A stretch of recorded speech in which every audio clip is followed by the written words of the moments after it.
বীর বাংলার মুসলিম তাওহীদি জনতা আসছে আগামী 20 সেপ্টেম্বর রোজ শনিবার বেলা 2 হইতে জাতীয় উলামা মাশায়েখ আইম্মা পরিষদ সেনবাগ উপজেলা শাখার উদ্যোগে সেনবাগ সরকারি পাইলট হাই স্কুল ময়দানে আজিমুশান সিরাতুন নবী সম্মেলন উক্ত সম্মেলনে প্রধান মেহমান হিসেবে তাকরীর পেশ করিবেন হযরতুল আল্লামা শেখ হাসান জামিল সাহেব।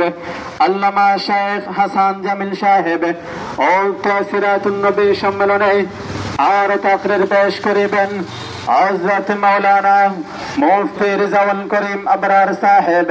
হযরত মাওলানা মুফতি রিজওয়ান করিম আবরার সাহেব উক্ত সিরাতুন নবী সম্মেলনে আর বহু দেশ বরেণ্য উলামায়ে কেরামের শুভাগমন দলে দলে যোগদান করিয়া উভয় জাহানের কামিয়াবি হাসিল করুন।